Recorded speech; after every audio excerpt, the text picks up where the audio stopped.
my paintbrush tips do not look like this. And I don't know why. And now all of a sudden my paintbrush tips do look like that. And I've not done anything differently. Any time I spend holding a paintbrush, putting paint on a mini will make me better at painting. So what is the next step for your painting, do you feel? If I can paint a line that's a brush hairs wide and do it consistently, I know I can put paint anywhere on a miniature that I want it to be. And if I can put paint anywhere on a miniature that I want it to be, then I can have a go at any technique I want because I know that I can put the paint on. Hello everyone and welcome to Paint Perspective, episode 102, sponsored by Everything Airbrush for your airbrushing needs, paints, accessories, bundles, all that good stuff. Check the link in the description.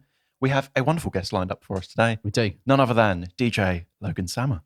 Hello, thank you so much for having me and congratulations on 100 plus episodes as well. What Thank you very much. That is. It's been a slog. We got there. We got there. Yeah. We got there in the end. Scraping the barrel for guests though in the second century. No, by far not. We wanted to get you on. We've spoken about it for a while. We wanted to get you on for quite some time. And I think it's quite interesting, your kind of like perspective on Warhammer and miniature painting and just the industry in general, actually. I think it'd be quite good to chat to you about it. I think it speaks a little bit to how, I think now Warhammer is becoming more acceptable mainstream.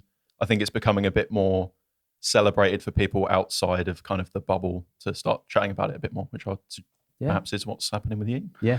Well, I did a competitive 40K podcast like 8 years ago. Oh, really? 7th edition. Yeah. So when 40K was not something cool to shout about before COVID happened, I was still like really excited about it. So Yeah.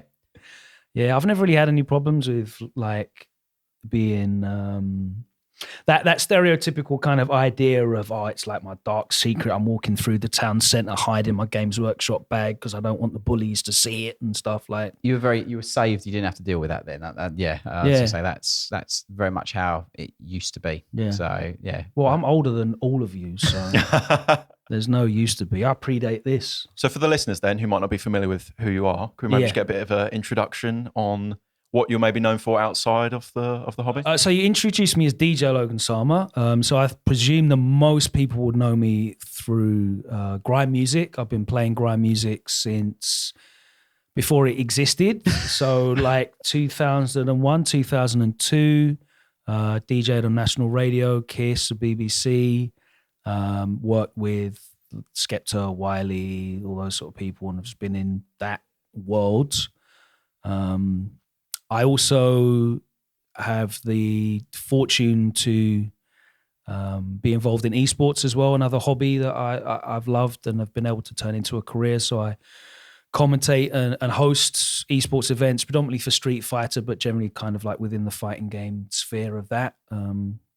So yeah, I've basically managed to turn the things that I would do for free as a hobby into a couple of careers, actually, which, that's why it's cool to have conversations with people like yourselves, because you've taken your passions and added the work ethic to it and turned it into something that is sustainable. So, that's really exciting. Yeah. I like the music background similarities as well, which we obviously synergize with. Yeah, 100%. So was it kind of like music wrapped up for you and then you moved into the esports stuff, or did they kind of overlap? Simultaneously, like I'm starting a new radio residency probably by the time this episode goes out. I am currently traveling mid-season for esports commentary. So yeah, it's all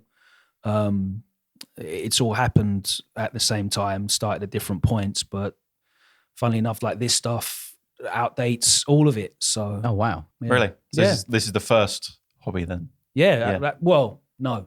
Okay. No, because I had a NES before this. Obviously. Oh wow. Yeah. So how did you get into Warhammer then? I saw a White Dwarf magazine in primary school, which would have been like the late 80s, and I had no idea what it was. And I don't know if you guys remember the first time you ever saw like Warhammer at all, but like you'd have no concept of what it is. Like painting something from scratch. Because like if you're a kid and you bought toys, like it's done, isn't it? When you get to it, yeah, and you understand like airfix because like maybe your dad had airfix and stuff, and they're planes and models, but like fantastical like goblins and space things and stuff. And so I saw it in a magazine that a kid brought into school, and he had it in the lunchroom, and I was like, what the hell are these? And then didn't think about it again for maybe 3 or 4 years, because I don't think I came across it. And then in, I think like my birthday in like 1993, I just randomly stumbled across it again, because they had a couple of local stores, Lakeside, Chelmsford, when it was inside the shopping centre. And as well. Southend, a bit too far for me. Oh, okay. All right. But yeah, Did Brentwood had I a wasn't Games sure. Workshop because I was for like, a couple of years, and then it vanished. yeah, because I was like, I'm sure there used to be one in Brentwood, but Yeah. I wasn't sure if there was or not. Yeah, pour one out for Brentwood. Yeah. But yeah, so like 93, it was literally 2 months before this box came out. I think that came out like October 93. So yeah, I predate even second edition, Yeah, which that's mad. is a great rank to It's a hold. great rank to have. Yeah. So yeah, you probably saw like Rogue Trader era stuff before that then, or Yeah, basically. So the stuff that I would have seen would have been, I've got like weird flashes because it was so long ago. Like something that burnt into my brain, and this has probably really like formed my engagement with the hobby. It was one of the heavy metal pages, but you know when they do the heavy metal team's personal stuff, and there was a Mark 8 Marine, like the old metal one, because remember they had just one pose, and it had been converted into a chaplain, and it just said converted chaplain, and my little brain, I saw converted chaplain, and I thought it meant, you know, like actually religiously converted. I didn't. I get you. Because in reference, that made, I didn't know what's a conversion. No idea. That would have fitted with the theme, to be fair. Like, so exactly. So that's why, and it's just burnt into my brain. I can remember it clear as day, because it had a bare head. It had like some little skulls sculpted on it. It had like a Crozius taken from another mini and stuff.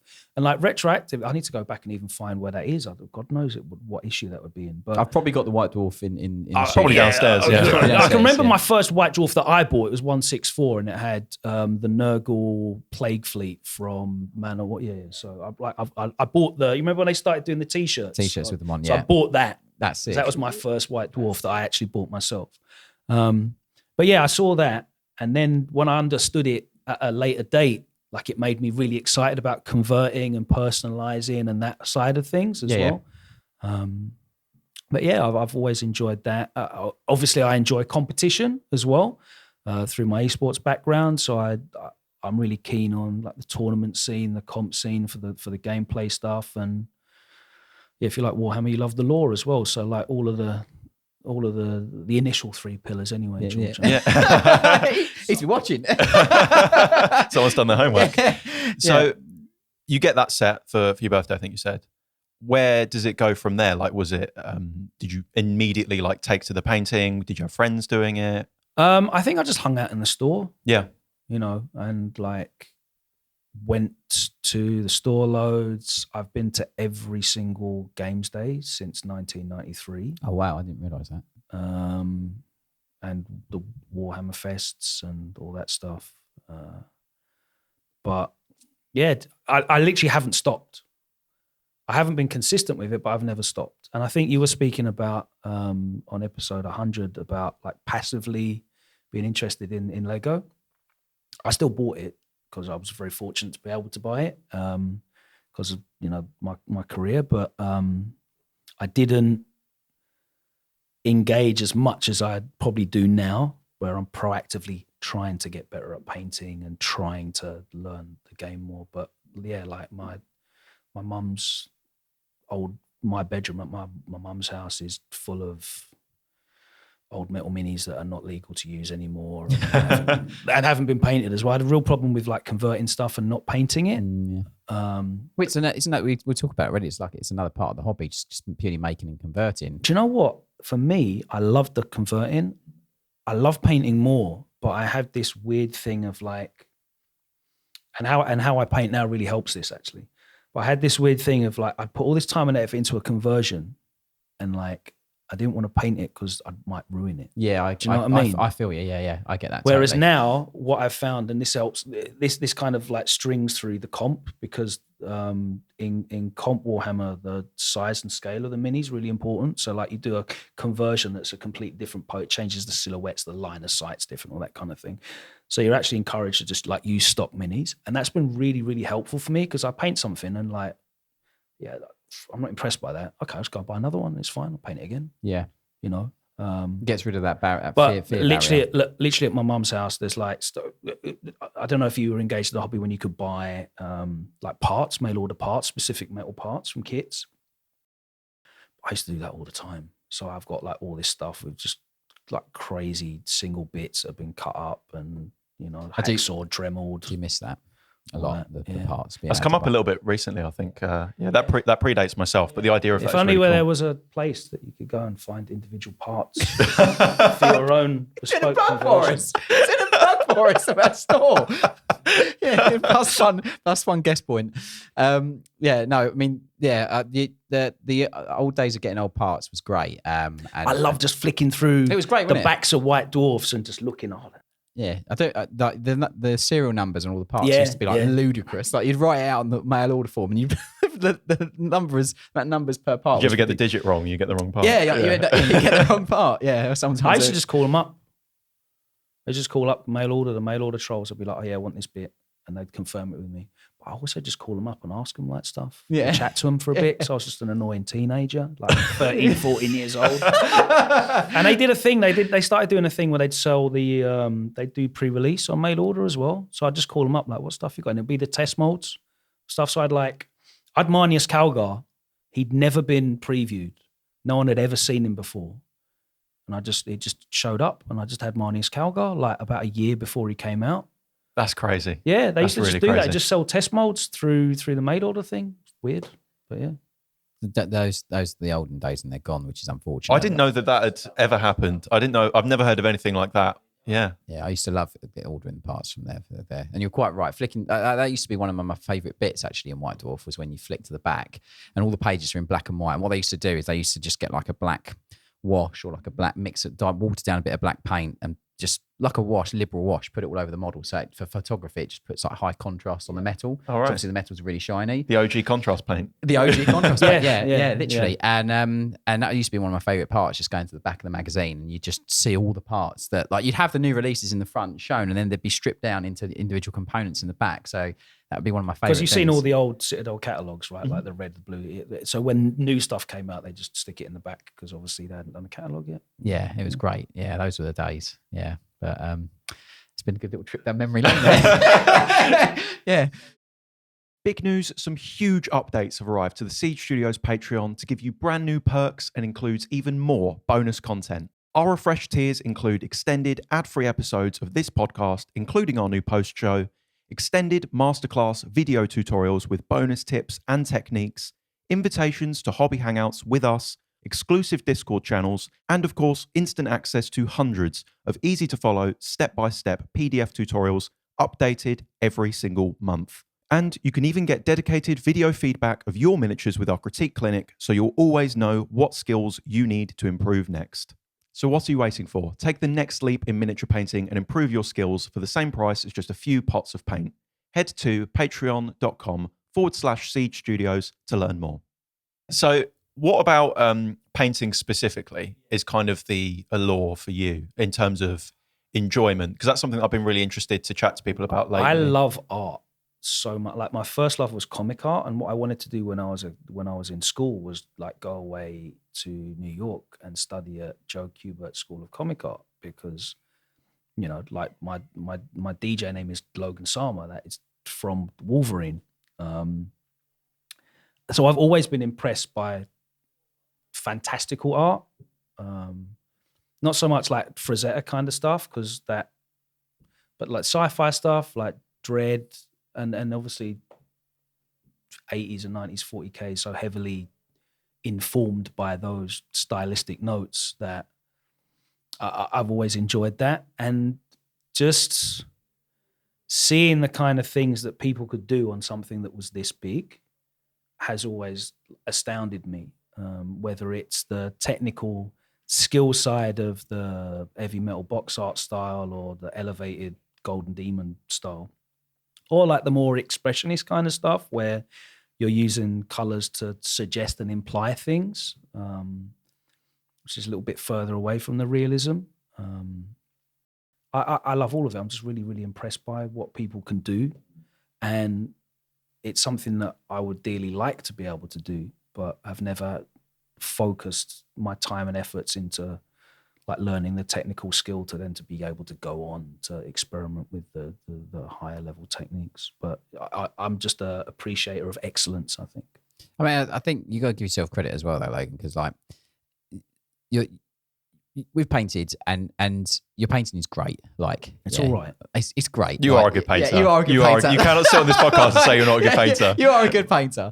You know, and there's good painters here, and I'm all right. No, dude, come on, look. I really mean this. Like, your painting is great, and I think one of the things is like you've got a very similar approach to Paul. I always talk about Paul being quite fearless, but like I think you like the thing you were saying about like it's because you use stock models for like the tournament side. Getting rid of that barrier of fear and just diving straight into it is like perfect. It's like a great way to approach painting models. But I think, yeah, I said like, yeah, I know you've been working on, you've obviously done some tournaments with some Khorne as well. And I've seen you with Khorne Army progress and stuff like that. And you've done great on those. But what is it? This is a question I wanted to ask actually. So what is it that, do you have choices for your painting that are choices purely for what you want to do with the gaming side, or are there things that you're like, do you know what, I see that model and I just want to paint it? Like what is more alluring to you out of those two things? I try and fit the practicality of any time I spend holding a paintbrush, putting paint on a mini will make me better at painting, right? And again, I was listening to the 100th episode yesterday, and he said like to actually play the game, you need a painted army. So I know what my army is going to be, roughly, probably within and around 400 points either way. So I'll paint like 2,500 points of stuff, and I'll just try and do those minis to the best of my ability and try and improve as I go through, with the knowledge that I've not done anything special to the minis. If I don't like them, or if I feel like I get better at some point, my idea is that, you know, I can continue to upgrade the army. So like I've got 18 8-bound miniatures in there, like exalted and normal 8-bound. And once I finish those 18 and 2,500 points are done, I can either paint some extra units to put in the army, or I'll just go back and paint them again, go back and paint Angron again, or paint Khan again and have another go at it. And, you know, I'm sure at some point I'll get to a point where like, I'm just painting power armor here. I'm probably not getting any good, but you guys seem to do all right just painting power armor all day, don't you? So yeah, maybe I'll just become a master of a very small niche of it. But I understand, obviously, it's good to experiment and paint different things. Yeah. But I'm happy to just put the hours in at the moment, because for me, the hardest thing is the technical side of it. The stuff that, as you get better at painting, you unknowingly master through. I remember you talking once about the consistency of paint being like milk, and what a nonsense thing that is to say. And it is nonsense, because when you know what the consistency of the paint should be, it's nothing like milk. And I think you said like the idea of painting with milk is a ludicrous thing anyway. Yeah. But like, it's a good approximation of what you should be getting towards, but you'll only know what that consistency should be when you can do it. And I've messaged George before after he put a little video clip up. It's like, my paintbrush tips do not look like this. And I don't know why. And now all of a sudden my paintbrush tips do look like that. And I've not done anything differently. I've not knowingly or intentionally changed anything at all.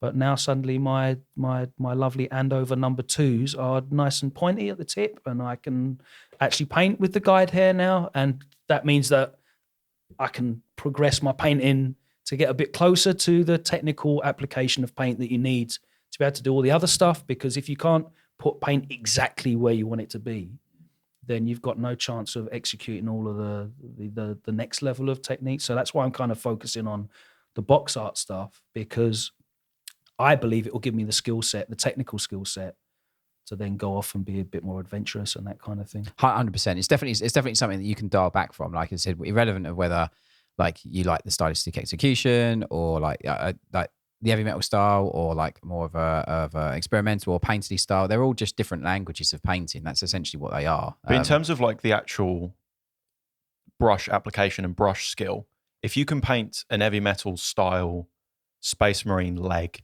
you can paint anything because it has every technique within it. Like you've got solid base coats, glazing, shading, recess shading, pin washing, very, very fine highlighting styles. You can even do glazed highlights as well. Like that kind of covers all of it. Even though it looks very, very simple, the actual technical execution to get it perfect and flawless and clean, it covers everything. So I do think that while a lot of people at the start of learning to paint might not like that style and they want to paint, super high contrast, airbrushy stuff or whatever, I do think that learning that as like a fundamental and getting that nailed down first is a really, really solid starting point. Yeah, I mean, it definitely helps that I grew up just being obsessed with like looking at stuff in White Dwarf, and I would be made up if I could paint like that anyway.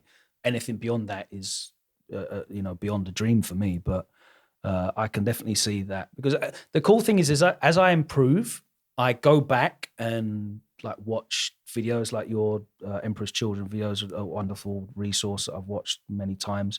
And you go back and you start noticing things that you didn't notice when you watched it before, because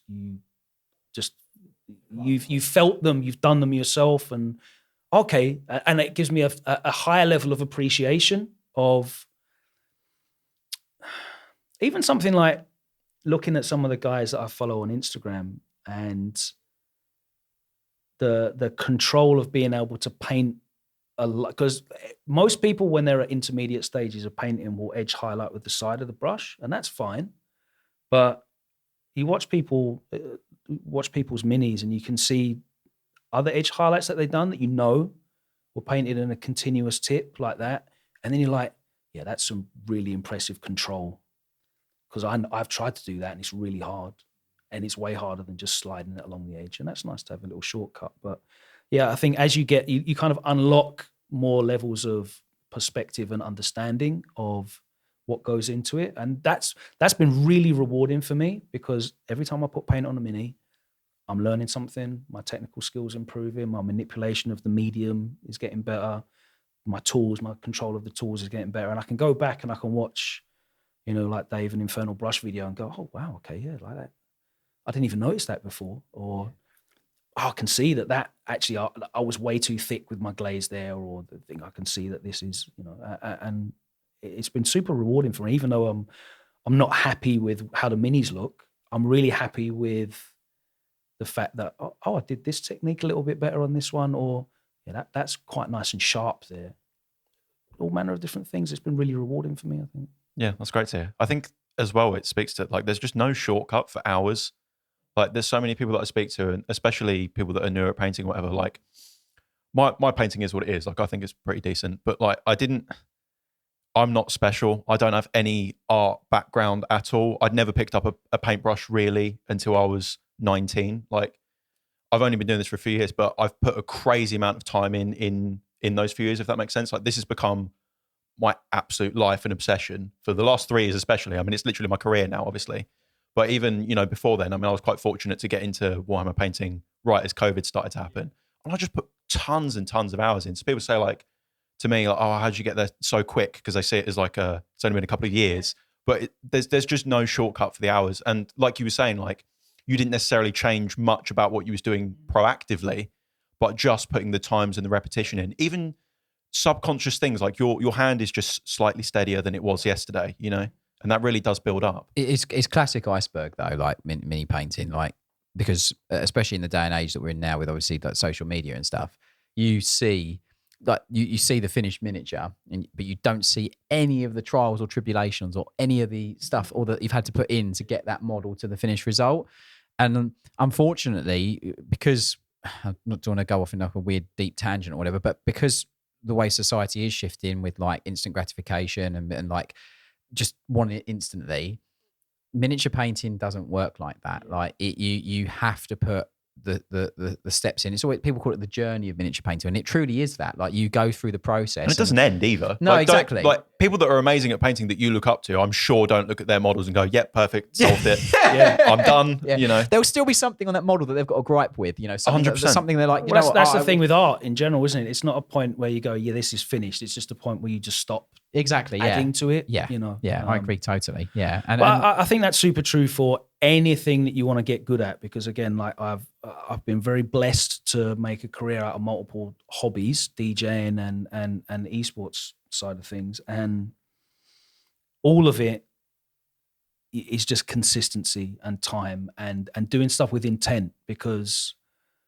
I think, you know, I've heard you guys again with the podcast, it's great to get an actual insight into the approach to painting, because a lot of people just, and this is why I wasted, like I've been painting since like the mid-90s. I should be amazing, right? That many a year. Like you've been painting for 3 years. I've been painting since the mid-90s. I should be lapping you, but I've not painted with intent.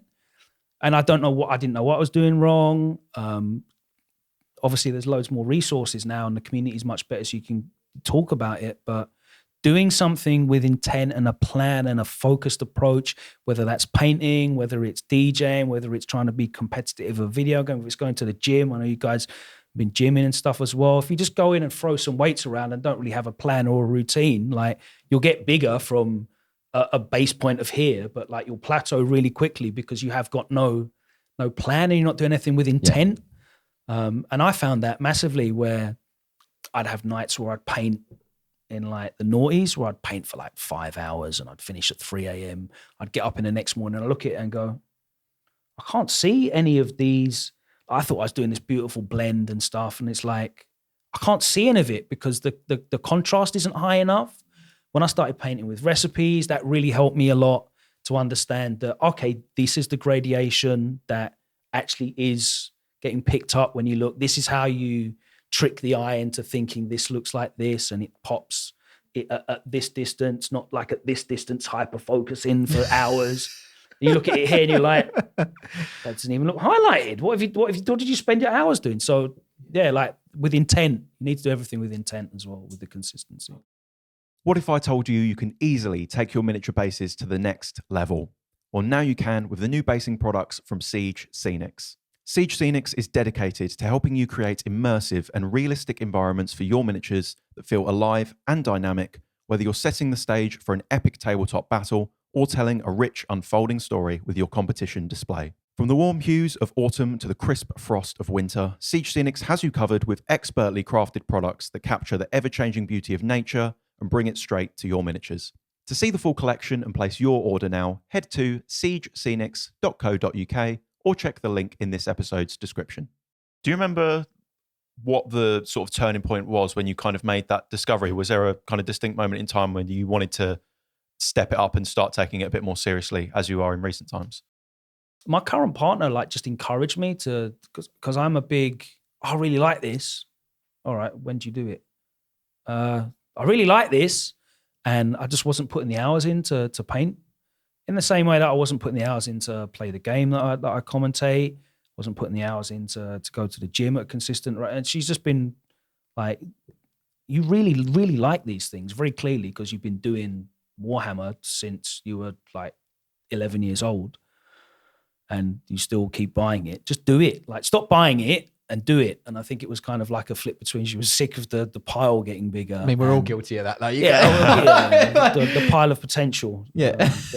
There's far too much potential. Get it out. But yeah, spend more time doing. And I kind of flirted with it before because the boom in social media and the internet and painting and the hobby in general, but mainly painting, you could kind of, there was a direct line of contact between the people that would inspire. Like when I was a kid, I'd be like, the idea that I could speak to Mike McVeigh when I was like 16 years old would have been insane. So I had to wait once a year to go and see him at Games Day. Games Day, yeah. I'd be like, hi, Mr. McVeigh, can you sign my book? Okay, thank you, bye. And that was it.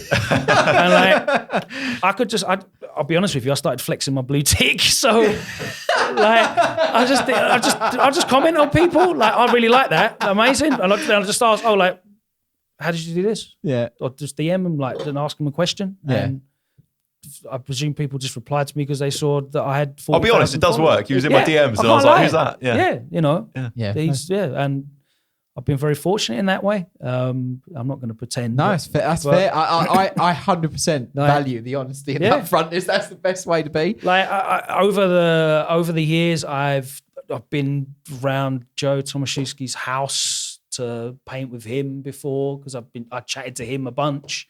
Like Darren Latham's sent me stuff that he sculpted, which was really kind of him. And people have just been generally really good with sharing. I think everyone wants to share their. Can I just say though, like you said about the blue tick and everything, but I've said before, like the biggest Warhammer miniature painters, they're not real celebrities. Like literally anyone. I'm not saying everyone's going to reply to you, but like by and large, you can DM most painters that you like their work on Instagram, and a good chunk of them will reply to you if you send enough messages. Like these aren't, you know, you're not messaging Kim Kardashian, like trying to get a ticket to something. Like if you just see a mini that you like and you think it's cool and you want to know what colors do they use or something, you know, they might not necessarily tell you every single person, but you message 10 people, you're going to get quite a few responses. Yeah, and to be consistently engaging, you find a painter that you really are inspired by their work, you know, and you see stuff and you like. I think people should just be more free with being positive anyway. Like if you post, if you see a mini on your timeline, like give it a like, but also say what you like about it in the comments because it helps everybody as well. Like you guys are, you're posting stuff to hopefully get better reach, and the interactions will help. And if you're a guy that's keeps popping up saying positive things, I'm sure you notice it on the YouTube comments or on the social media accounts. If there's people that are consistently positive, you're more likely to go, oh, yeah, I'll get back to them. Do you know one of the things that I really like, and I think that's something that I think I'd love to see more of it, is like you can comment saying, oh, it's great, all this kind of stuff is all well and good, and I think that kind of encouragement is great. But like I think the things that I most value are like when I comment on something that I like, or whether I see something I like, I actually write the stuff that I like. Like I really like the way you've done the blend on the sword, or the fact that you've painted the power node as a gem on the blade is great. That red setting or red gem against the green blade looks great. I think it rather than it just being affirmation in the sense of, oh yeah, great job or whatever, rather than it being that, I think what I value and whenever I see something I like and when I try and write on it, I think what I try and do with that is actually say why I like it. Does that make sense? Yeah, absolutely. You know, I think that gives the person more, because it's then and there might be something on the model that they've done that they don't think anyone's going to notice at all whatsoever. They'll just be wowed by the overall thing. But the fact that someone takes the time to go, do you know what? I love the fact you've glazed purple onto the rocks there. It's like the harmony of all that kind of stuff. I think that it shows that people actually care about what it is that they're commenting on. That's true about everything as well, because I know, you know, you put a piece of music out and someone says, you know what, I really love that chord progression there, or that, you know, that middle eight was beautiful, or whatever it is, you know, and you notice something that maybe you just put in as an Easter egg, or you just put in because it tickled your fancy. And someone else says, oh, I love that. Exactly the same thing. So 100%. I think that's true across it. If you can be specific with feedback, that's always helpful. Yeah, I think, but because of the way we are on socials and stuff, you just doom scroll like crazy and you just heart everything. And like, you know, and taking the time to actually, if you really like it, taking the time to actually drop a few words, especially for the amount of time investment that someone's put into the piece or into the model. Do you know what I mean? I think it adds so much value for the person, and it also, I think it encourages people to start looking for things that they can then take influence from, which I think is also really good as well. But yeah, that's one of the things that I always try and do when I see something. I always write the reason why I like it. You know, I think it just gives a bit more meaning to what you're actually trying to say with just liking it or whatever. So I especially have a lot of appreciation for you guys that are on the influencer program and you're all battling each other in the 2 weeks or 3 weeks you get to have something up on the day that you're allowed to get it up on, because that is... That becomes a lot of pressure, and then you're like really in the algorithm chasing thing, and you're competing with another 30 guys that can all be putting up as well, and that must be a bit of stress rather than the way that I am doing it, which is like, oh, here's a mini that I just went and bought from the shop, and I can just paint it whenever I want, and if I don't like it, I'll paint it again. So it's really hard, like, you know, like you want to do the model justice, or you want to do the miniatures justice, and at the same time, or finish it, like in my case. Yeah. Sorry about that as well, by the way. I know part of the. Don't be silly, honestly. I'm a specific part of the reason why that's not finished. No, you're not. Honestly, you're good. You're good. But like, I think it is difficult because yeah, there was an unfortunate gold fleck incident. Let's put it that way.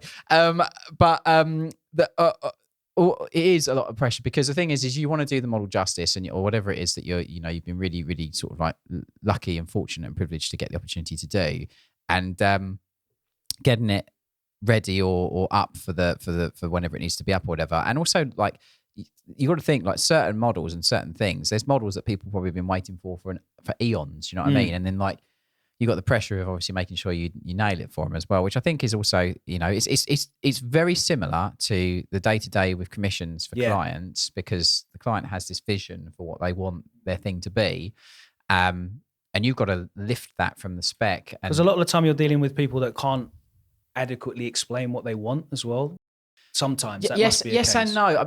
It's really funny. Like in our game, like you can have people that literally are like two extremes normally. It's literally pillar and post. It's like it's literally like, I want it just like the box, which is great. Don't get me wrong, because it's like, cool, I know exactly what I need to do, and that's like our bread and butter.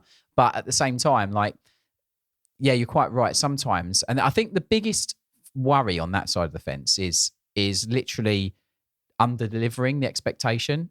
We can only deliver what's available on the spec, if you follow me. So like we try as hard to lift as much thought and expectation from that, but it's actually quite hard, because if I would much rather have reams of text to go through that I can, with a Sharpie, I can highlight like specific things, write notes. I disagree with that. Yeah. Those specs where they're like hyper specific and they've got like there's the recipe. Yeah. And I specifically want this. I think it's there's a line, isn't there? Because it is really nice to have guidance, because then you know that you're 100% doing what they want. But there can become an extreme sometimes where I almost can't. I have to stop painting every 5 minutes to double check that specific color on that specific belt buckle is correct. It can take a little bit of the. I mean, because at the end of the day, you're also not like a car assembly line that's just. Yep. There you go. There's your mini. Like, you're still an artist. Yeah, for sure. Yeah. Even if you're still painting ultramarines or whatever, you're still doing it in a way where there's a real. The thing I like about specs is that you have enough creativity that, like, for example, like, you can have a bit of creativity with like purity seals. I can boot some capital letters in different colors and add a little bit of flair on there, or I can, or maybe the clients ask them to be veterans, so I can give them all different types of like little veteran markings, or there are nice silver linings and opportunities to do stuff like that with creativity, which I think is good. But going back to the thing, it is about like, it is managing expectation and also delivering upon.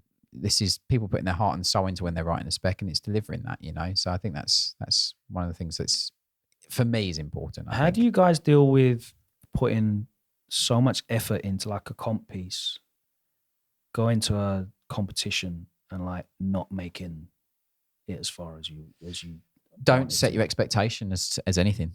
Genuinely, like I have seriously had it to my own detriment many times where I painted because I wanted to achieve X, because I felt that I'd put the hours in, or I'd put the effort, and all that happens is you go home salty in the car, and you kick yourself, and you fascinate about the failure, And I think I've said this before on here, like one of the things that changed my whole entire comp experience was the moment I just thought to myself, I'm painting for me.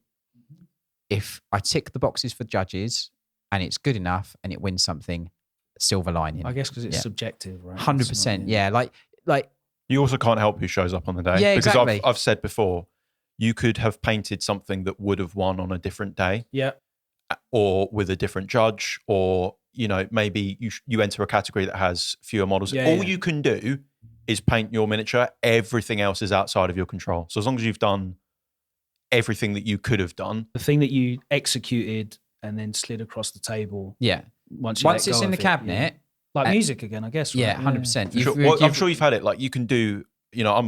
We've all got background in music. Like you can make a track that you think is like the best thing you've ever done. Normally, it's the case where the things that you're most proud of tend to not necessarily do as well as you thought, and it's something that you've just got to accept is like outside of your control. Like if you make a track in music or a song or a guitar piece or something, it's out of your hands once you post it. But as long as you know that it's the best thing you could have done, or it's progressed you in some way, because that's really important as well. Is like the thing that you should take away from it. For example, when I entered my first Golden Demon, I got a finalist pin, which I'm very, very grateful for. If I had won something, I probably would have learnt less, because that was the first time I'd ever entered. And if they'd have just given me a trophy at the end of it, I would have not had much more motivation to push my painting as far as I have, because I really, really pushed myself really, really hard for that piece. And I entered it. and I got a finalist pin, which was a fantastic reward, but it was also evidence that I've got somewhere further to go, something to progress towards. And it fired me up because it was like a nice reward for what I'd done, but also helped steer me and say, like, you know, this is kind of where you're at. This is where the land lays. Look at the pieces that placed better than you. What did they do better than you? And take that into account for the next competition. Don't paint for judges, like paint for you. And I think that's one of the biggest flips that, like, for me, changed a lot. Like, I paint a lot of Blood Angels because I love Blood Angels, and that's the thing. And I truly invest full effort, maximum full beans into painting that because I love it. If I was just choosing a model and painting it because I want to paint a model to enter a competition, and I'm more focused on what I can win and choosing a model that maybe strategically is newer or is the meta, so to speak, or any of those kind of things, I think it devalues the actual entry personally. That is very much an opinionated statement. I think if you're in a position where you paint something you love, you enter it, you've done everything you can physically and technically to paint the best thing that you've ever painted, and at the point of release and putting it into the competition, you can walk away from handing it and going, I've done my best. That's the reward. Yeah, learn the lesson of the lesson that experience teaches you up until the moment of putting it into the competition. And if you get something off the back of it, it's the biggest cherry on the cake ever. And yes, you'll feel amazing. Yeah, I think I spoke to you when we were painting. I think I spoke about Monty to you, and like I went to Monty, and I was like, I'm out my league here. I'm like a kid with armbands in a swimming pool learning to swim for the first time. That's literally what I felt because of the caliber of everything that was there. So for me, it was just like, well, then I'll chuck all my stuff in, chuck my presentation in. Like, you know, if I scrape a bronze, I'll be like overjoyed, you know. It was purely about, look at all those lovely models that I've painted, that I spent tens and tens and tens and tens and tens of hours on. I've done the best I can do. And that ultimately is the thing I'd say to you. Like, don't get caught up with the accolade. Like the accolades, in my opinion, and from speaking to loads of people that are way more experienced than me, the accolades come through like the exact thing we were speaking about earlier, which is repetition. And if you repeat that process of, I'm going to paint something I love, paint something the best I can, enter it, and then step away. If you keep doing that, it will come, you know. And again, I was very fortunate in 2018 to get something, and since then, I had a couple of years of where I was frustrated with like things that happened and all this kind of stuff, and you just got to look past it. It made me really not enjoy doing it, and it was only when I approached it in that way that it made me enjoy it way more again.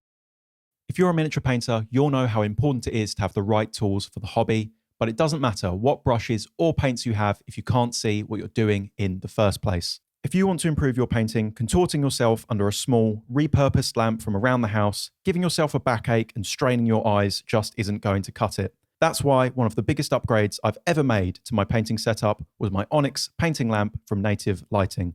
Its articulating arm allows me to sit in the perfect painting position for those long hobby sessions, and its super bright 2200 lumen, dimmable LEDs cast soft and diffused light on my models without any harsh shadows. As someone with a very small hobby space, by far my favourite feature is its adjustable mounting clamp, which attaches to the side of my desk, maximising my free workspace. And its daylight colour balance temperature of 6500K gives you the confidence that colours you are painting are accurate and your miniatures will pop on the tabletop.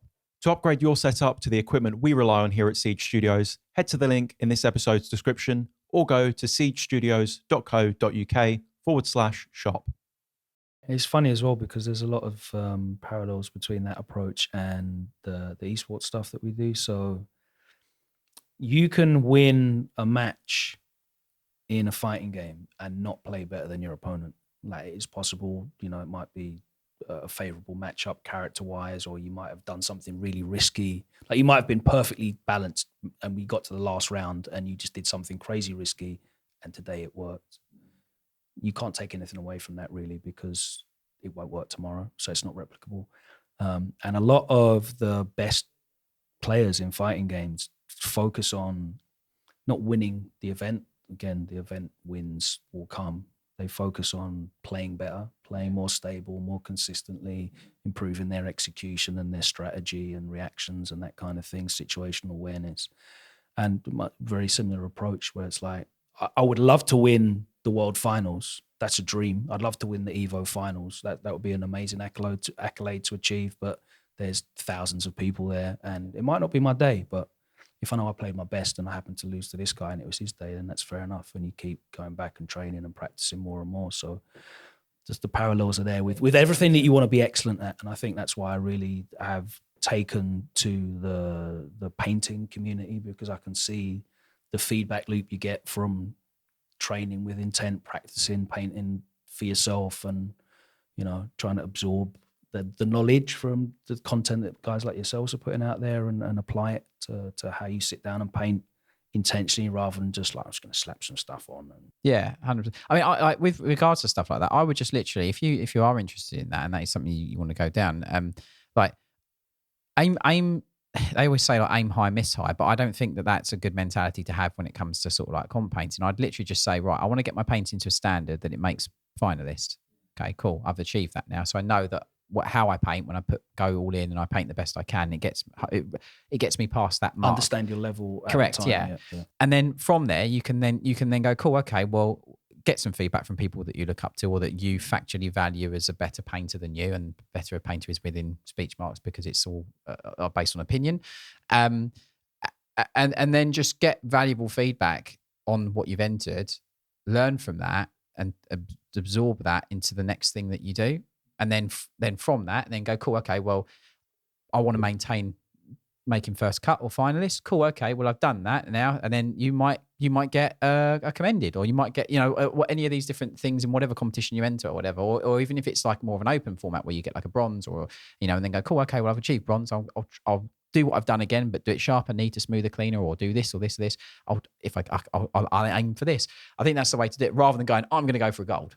Like, it's just like you're only disappointing yourself when you don't get it. So, and I think in hindsight, I needed to go through that. Oh, I really want to do this to almost ground me again. Does that make sense? To be humbled and disappointed. Yeah, I think because I needed that, like 100%.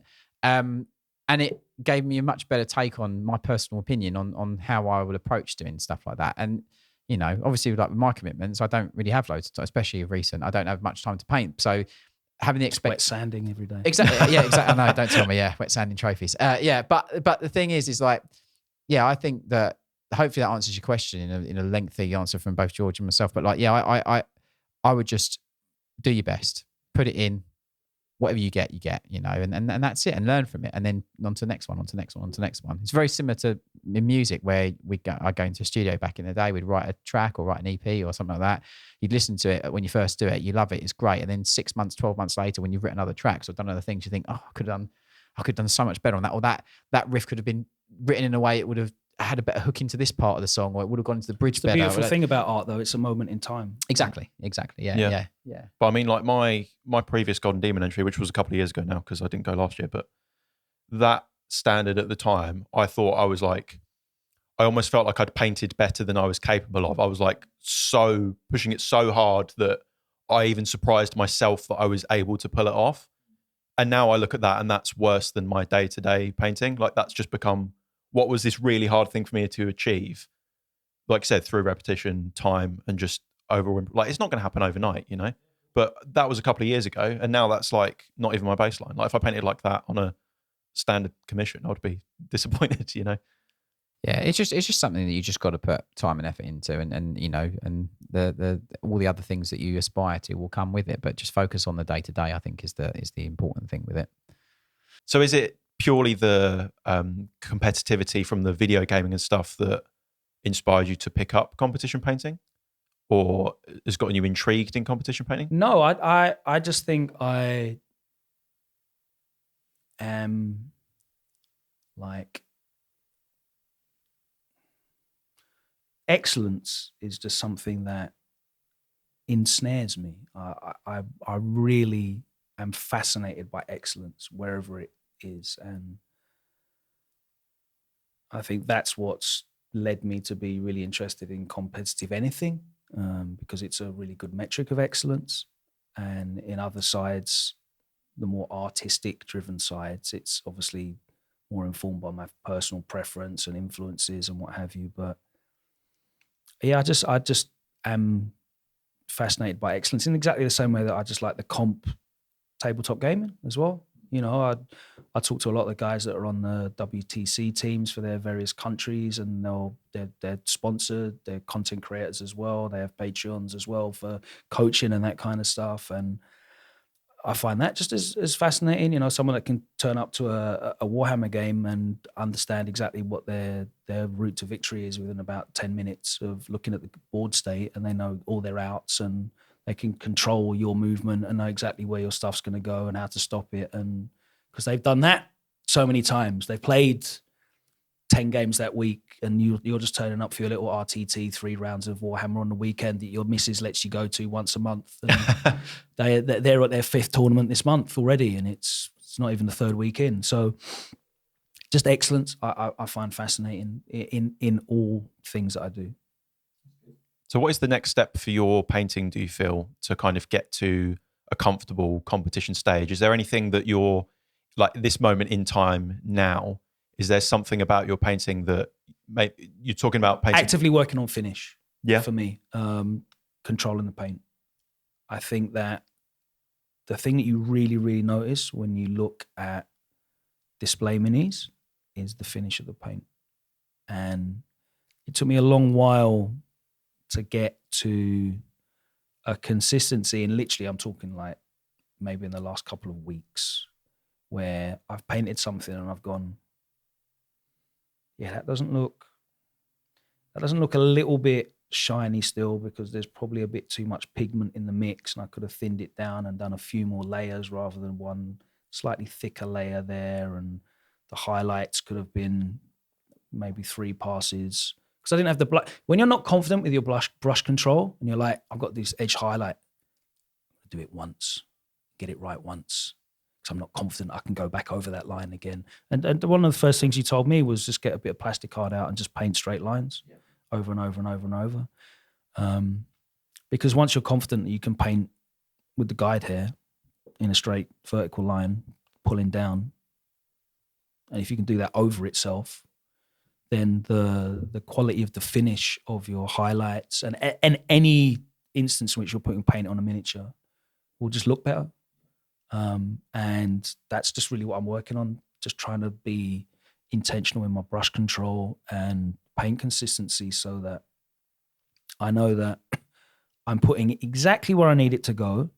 I'm not going back to my fighting game analogy. I'm not doing my YOLO edge thing and hoping that I catch the perfect corner and that edge highlight is spot on, and I can just put my brush down and hold my hands up and go, right, that's it.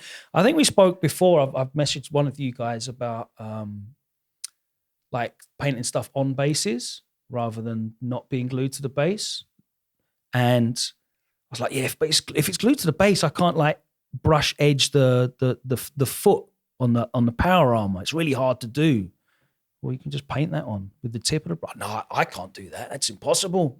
But it clearly is possible to do, and you should learn how to do it. And I've been trying to basically work in that way, where I can execute the things that I know I need to execute to get to box art level. Repetition. And the good thing is I've seen people in similar situation to yourself that have started painting. I follow 2 guys on Instagram that I really enjoy called Primaris Ultra One and Big Nate Paints, who both haven't been painting for longer than 5 years, but they're really, really close to like box art level execution stuff. And that's really inspiring to me, because I know, in the same way what you've achieved, George, if you paint with intent consistently over a period of time, you will be able to do the things that maybe seemed implausible for I think anyone can learn to paint heavy metal style, by the way. I don't know if, I think literally any human being I completely agree. I agree wholeheartedly. That has the motor skills to do so. Yeah. I don't think it's an artistic thing to be able to paint box art style. It's a very technical. Yeah, it's a skill that you learn. That's what I was saying earlier. Like, I'm nothing special. Like, in my way that I paint, like I remember being at the start of this and thinking, at the standard that I can achieve now, I remember at the start of my painting thinking that is something that I will never be able to do ever in my life, because that's not for me. I'm not an artist. I haven't got this training. That's for other people, not people like me. I didn't know that it's just something anyone can learn. I really do believe that. I agree with you wholeheartedly. I'm so glad you said that, because I wholeheartedly agree. It's a very technical way of painting that some people like, some people don't. That's cool. But I think we've already mentioned it, but it just teaches you loads of core competency things, which you, once you've mastered them, you can then go off whichever avenue you want and paint whichever language of execution you want, and those skills that you develop from doing it will serve you very well. If I can paint a line that's a brush hairs wide and do it consistently, I know I can put paint anywhere on a miniature that I want it to be.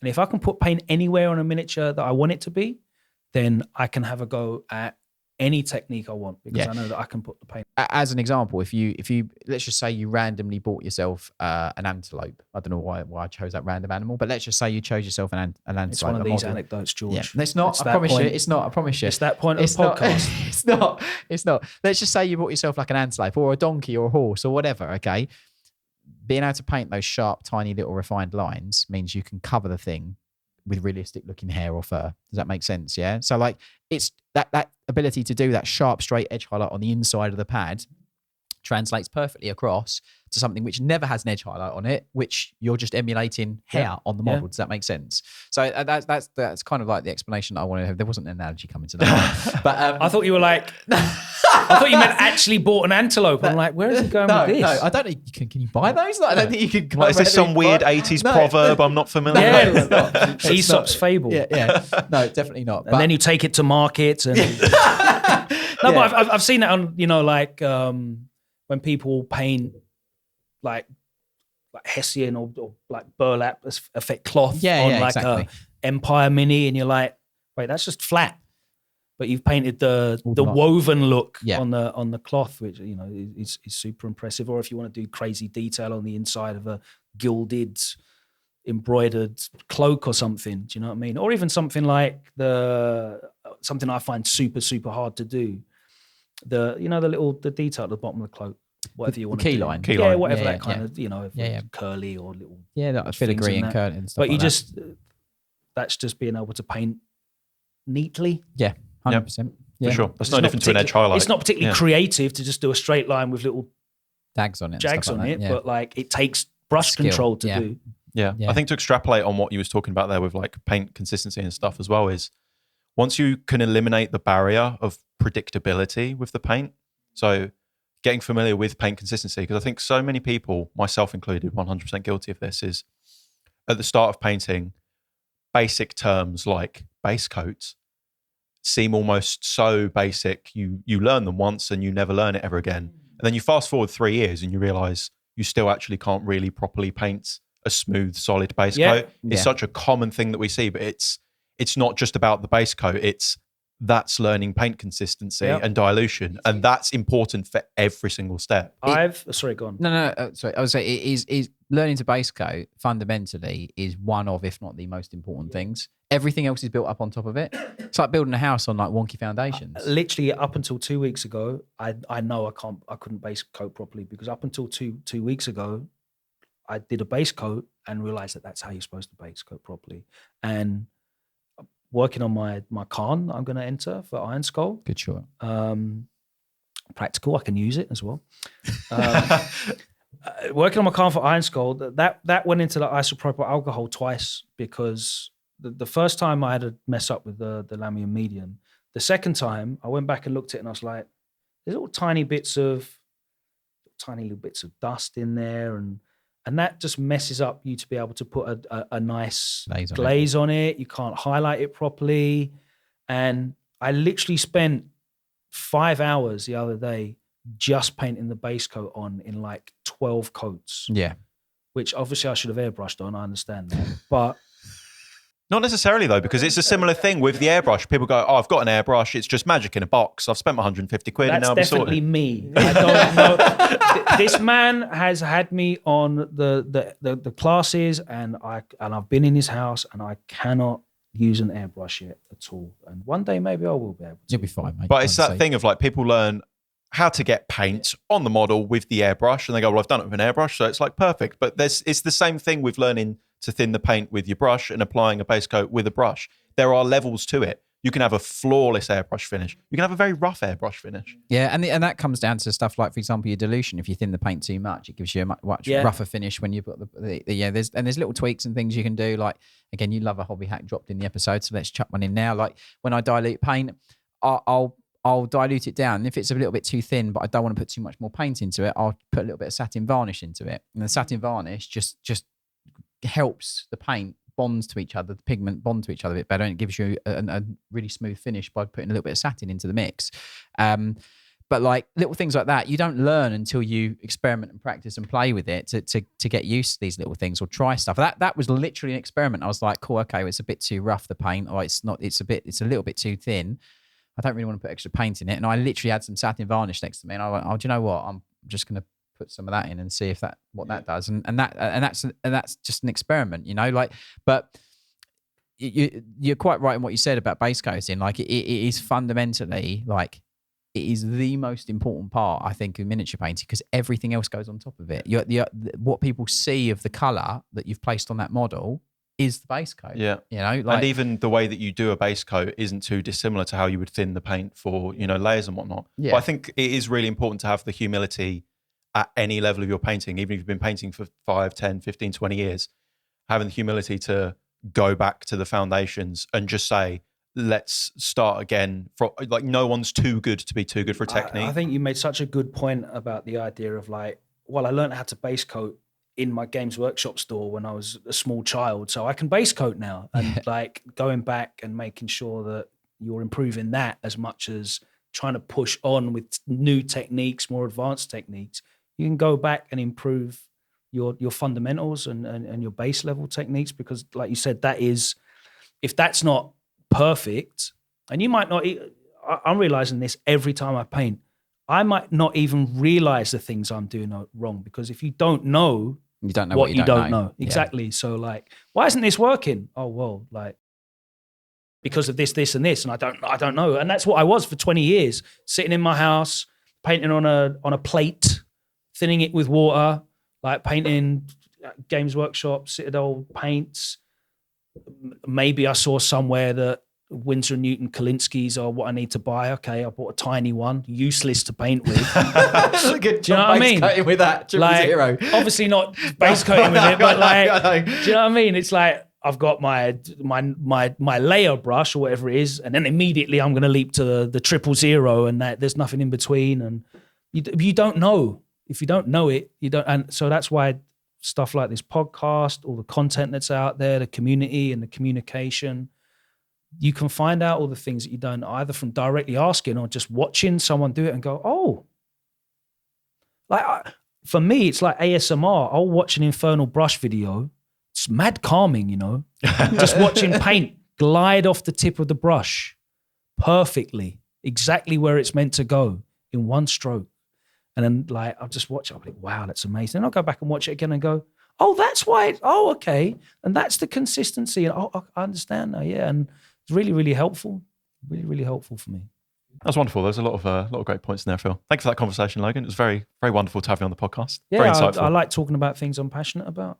But been that comes through. That somewhat successful with that in my career. So yeah, it's good. Is there anywhere that you want to direct the listeners to? I have started doing content based around my engagement with Warhammer generally through a channel that I've started with a couple of my mates that work in the creative world as well, like graphic design, photography and that, called Engage on All Fronts, which I think does exactly what it says on the tin. So whether it's me going to a UKTC tournament, whether it's all three of us coming down to Iron Skull, you know, whether it's talking about like throwback codexes from 2003 or what have you, we're just enjoying just all being nerdy together about the Warhammer hobby.